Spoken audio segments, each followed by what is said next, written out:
Hello. Oh, Jesus, copy some island. Yo, my God.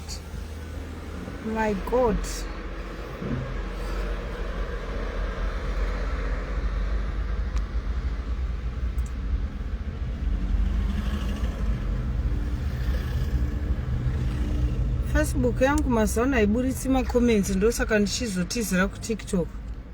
But anyway, share the live, please. Share the live. Ameno zviri kuitika comment section haipo ndosaka ndakutambira ku TikTok mazaano. But anyway,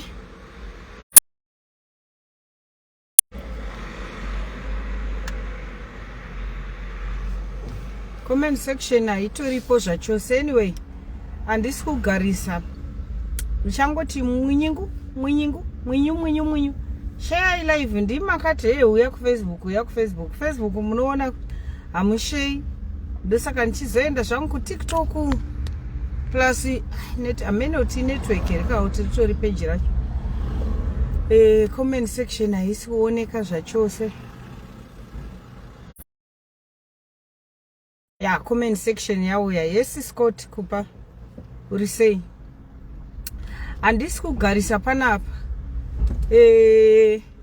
Ndauya kuzopindura vana mhata, vana dako, vana dhodhi, vana gongo mutoto, vane machende nematinji anonhuhwa dhodhi, vari kunditaga anyway kuri kuiswa post yaMandla. Right. Ndo vandauya kuzopindura ivavo. Ndiri pa break, ndine course yandiri kuita yangu yepermanent makeup. Saka ndine break rangu re40 minutes. So I will use this to answer you. Iwe uri kutaga zita rangu kukesi yaMandla nekunyaya yaMandla. Ndichida kukuudza kuti kumhata kwamai vako kune matuzvi.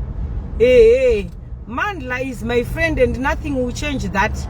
Chora akanzi awanikwa akauraya munhu ndinomira naye kusvika kumafinal. And handichinji, I am loyal to Mandla like that. Anenge asvotwa nazvo ngaarutse. Imi ndimi vagoni kamune mashamwari asingavhuri hombe. Plus chii chinoshamisira pakuti Mandla apomerwa kubata munhu. Hapana asingazivi kuti Mandla anoda vakadzi panapa. Mandla makamuzira kupima ana mhata imi. Kumhata kwenyu mese, mabloga nemakomenzi ese ari kutaura kuti hey vana ketane mari here. Handina mari but yekubatsira Mandla ndinayo. Ndinoiwana. Tinotombobatsirana kuseri zvisina kuti avhura hombe. Hapana zvinyowani. And hapana munhu asingazivi kuti Mandla anoda vakadzi. And inini I am not surprised because I knew kuti a day like this will come because Mandla ndewebeche. Hapana asingazvizivi panapa. Are you surprised kuti Mandla apomerwa kunzi akabata munhu asingadi? Mamusingaoni Mandla pamalive here mimi. Saka zvinyowani kwamuri here mimi. Pamhata penyu pana mai venyu, pamheche penyu mese. Vari kunditega vachiti ngaende kuna mai Dhomuza akatouya kudhara. And ndinotoihurira kutomubatsira neshoma yandinokwanisa. He is my friend and I stand with him like that. Asvotwa ngaaite dhodha mama aridye mundiro. Imimi hamuna shamwari nehama neshamwari dzakapinda mumajerere moda kuzviita unge muri vatsvene stereki pamheshe penyu mese. Pamhata penyu mese. Me because you know he is my friend. Ndikoko chero akanzi Mandla akauraya munhu, chero akanzi Mandla akabata, he is my friend and ndotondo kana nditori nayo 100 yandashanda ndichida kumuwedzera kumaloya ndomuwedzera. Simbu. Muda kuya panapa muchinyepera takati singaoni malive aMandla tese tichimusekerera. Ndindega ndaiona live yaMandla here inini. Kwaizonzi Mandla Silonji koionekwa Mandla Silonji yaivhiwa nani. Pamheche penyu rega ndikuisirei face yangu munyaso ndoona.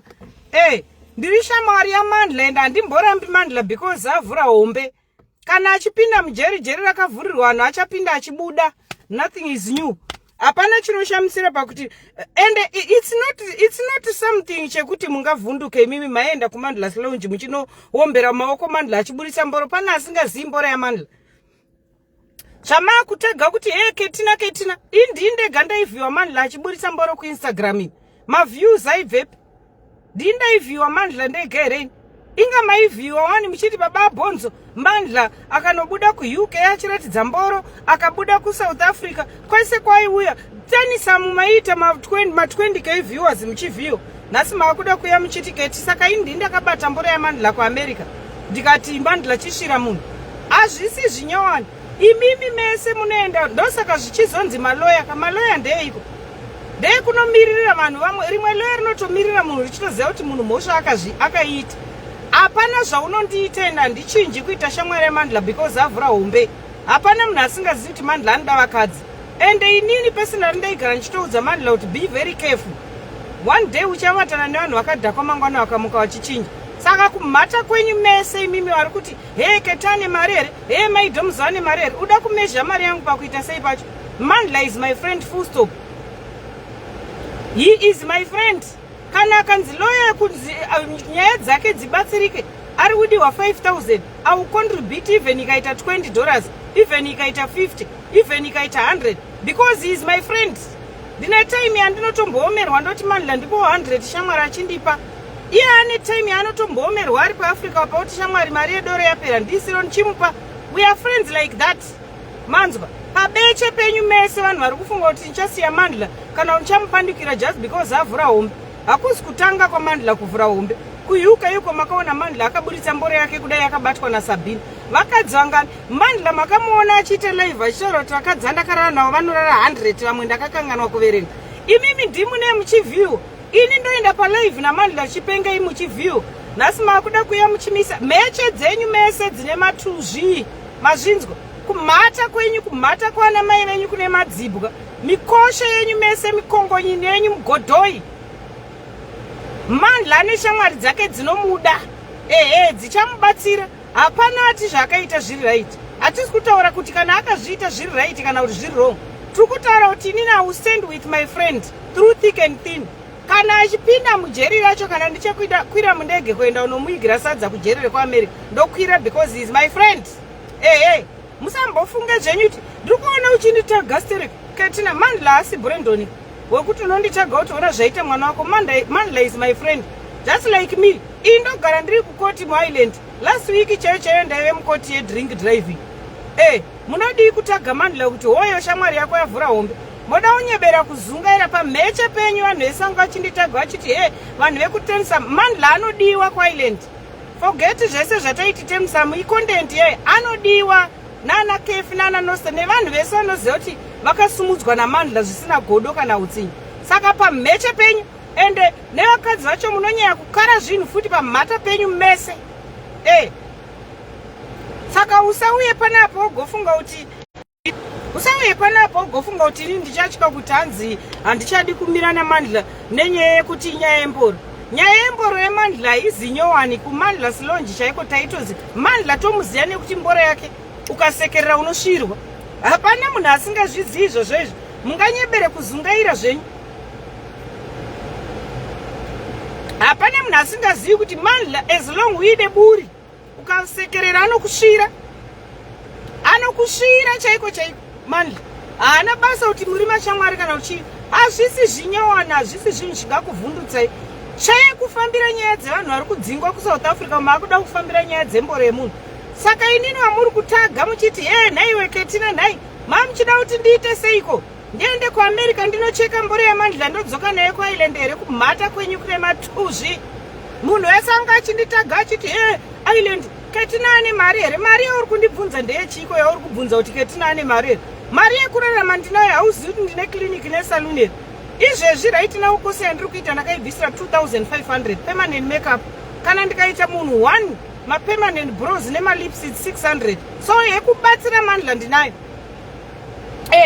andingazoti ndinoda kusvikofeka life kuita sana mbuya tihobhuka kuti ndichakabva makosi emabills emasolista amandla ayo ndichacontributa shoma yandeindinayo kana zvatoramba natata vanotobvisa yavo. My friend, audai ndopinda mumadhaka neshamwari yangu ndikoko. Kana zvatokushota izvozvo rutsa ende hapana chinombochinja. Dai paAmerica panga pari pasera apa ndatoenda kunomuperekedza shamwari yangu zvipereke kumapurisa nyaya yacho itongwe zvipere. Ndo zviripo shamwari yangu, ndokuti next time udzidzise mbora yako. Ndo itoripo and he is my friend. Ende hapana chinofa chakachinja. Vharai mukongonyini yenyu murege kuenda padhuze naye munomuziva imimi kuti ukaenda padhuze naMandla mukadhakwa chete unobatwa mheche. Zvekuti saka uri kuda kuti ndiuye panapa ndoti handichadi Mandla. Mandla ane hunhu hunenge hwangu akadhakwa anovhura hombe. Ini ndovhura hombe dzangu kumapurisa dzisiri dzekubatana nevanhu pabeche. But dzaMandla todziziva kuti nyaya dzaMandla dzese ndedzemboro nebeche. Hapana munhu. Alright, right now ndikakubvunza iwe kuti mbiri yaunoziva Mandla unomuziva nenyaya yeiwe Mandla. Unomuziva nenyaya dzekushira wani Mandla anotaura kuti ndinoshira. Mandla mamusingamuoni vanhu vachipinda vachidzunza magaro kuMandla Slonji nekuInstagram. Hamuna kuona matindla angu kupeji raMandla here. Saka nhasi unoindomuka Mandla anchadi kuona because wapomerwa nyaya yekuAmerica. Zvekuzomuudza kuti kana zvakaitika wrong ndichamuudzira kwandomuudzira. But zvepano palive wrong or right, I stand with my friend. Simple and clear. Anenge ashotwa woma madhodhi mundiro oridya. Indinomira neshamwari yangu. Kana akapinda mukati ndochema naye. Kana achichemera mari yeloya ndomubatsira kuchema.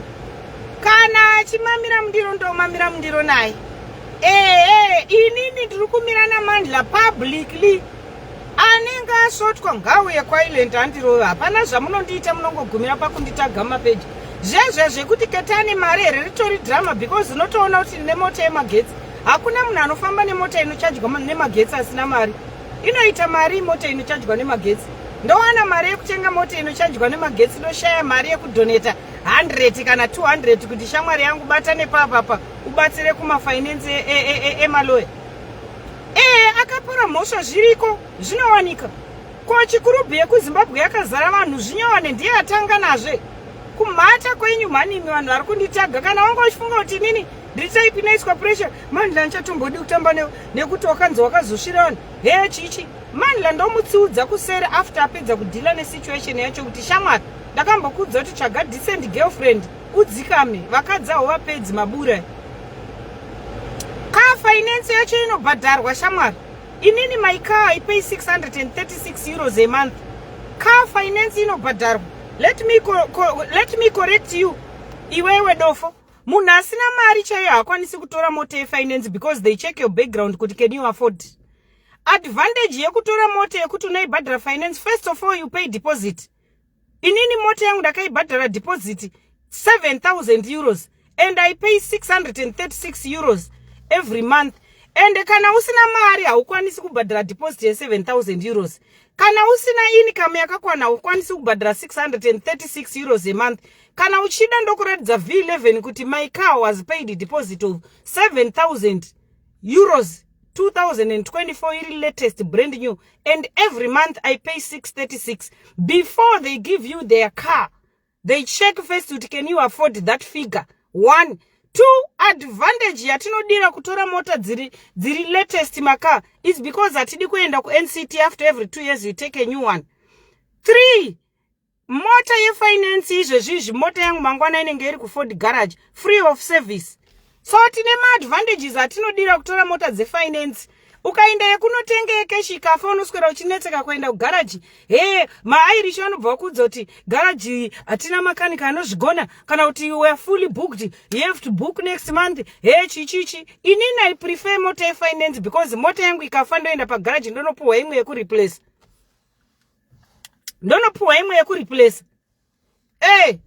Inini mota yangu ikafa ndinopuhwa yekureplace ndichitoishandisa izvezvi mota yangu iri kuenda kuservice mangwana. Iri kuservice nendine free car yandinenge nchidrive. Ndiudza kuti kana watenga mota kune friend yako, mota yako ikafa orobva kubasa.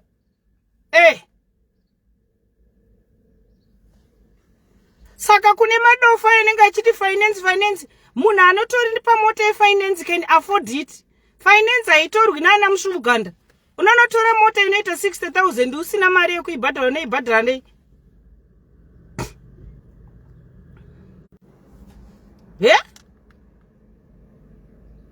Iwewe ibva panapa musatanyoko unoti service never free. Unoziya kwandakatora yangu here mukosho yangu service is free. Zvinodependa neagreement yako. Wanga uchida undiudzira kuti service haisi free. Yangu ndeye free. Yangu service iri covered pamari yandinobhadhara per month. Kana yako isiri free ndeyako unondiudzira unondizira here pamata. Hai kuri kupisa vedwe. Yesi womi. Saka break rangu zvarichapera nichidedzera ndiri pano naimi. Ndasariwa ne 20 minutes.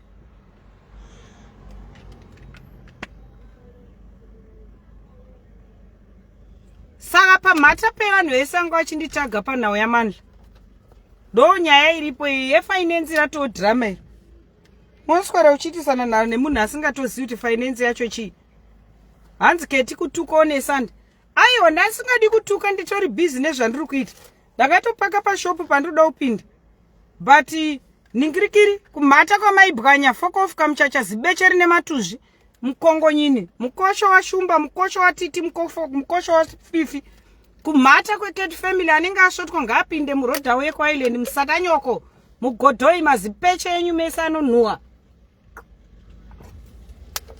mheche dzine tsete mugodhoi mikongo yenyu kumhata kwenyu mese anenge achisvotwa at least uri panapa uchiwedzera maviews nemashereni mugodhoi kumhata kwamaibwanya kune matuzvi kumhata kwakamuchacha ane full blown heads kubeche kwakamuchacha ane BBO yakanobudira kumeso ichitadza kubudira kumagaro kumhata kwashumba kumhata kwemaex akamuchacha kubeche kwaenifa kubeche kwemafollowers akamuchacha kumhata kwemafans akamuchacha kumhata kwemunhu wese ari kuseka mandla again and again anenge asvotwa pinda murodhu yekwaisland. Unondiite hapana mikosho yenyu kudema ikoko kwamuri kumusha muchifudza madhongi. Handifudzi madhongi, handigari kunofudzwa madhongi. Kudema hakuna magetsi anochaja mota yangu. Saka kumhata kweketi family kune matuzvi kumukosho kwenyu vanhu vekuketi family matuzvi enyu emheni munoramba muchiuya panapa muchingowedzera maviews. Uyai panapa mudhidhi wenyu mukosho yenyu ine tsete matuzvi enyu mhata kwana mai venyu munotiita chii hapana. Saka unongogumira kunditaga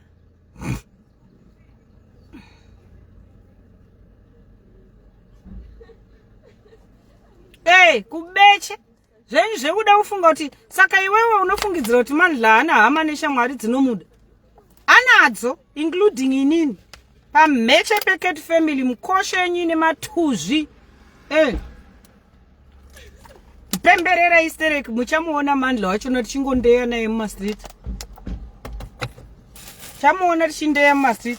Makuda kuya uda kusvikotsiura mandla nhasi. Mune kaudzvene kamunoita maZimbabwe muchiti kumhata. Shaya kufambira nyaya dzevamwe wenyu ari kupiswa kuSouth Africa. Sikasika nenyaya dzemboro. Yenyaya yausiri kuziya yaunga usipo. Alright, inini uri kunditaga ndiri kupinda papi pamboro iri kuAmerica.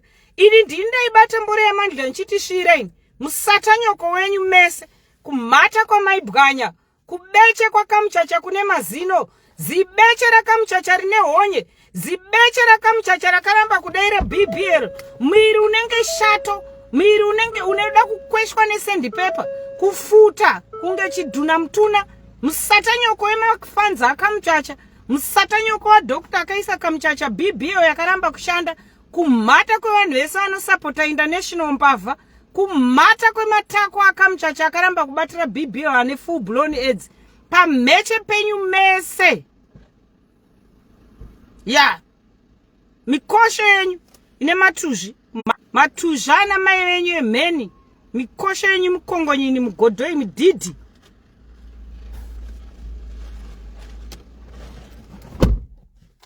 Unonditaga panyaya yekuti mandla avhura mboro. Ndine mboro here ini? Uri kutaga ini ndine mboro here? Ndakaenda kuAmerica mundege ndikanobata mboro yamandla ndikati chipinza chitunda ini sort of icho.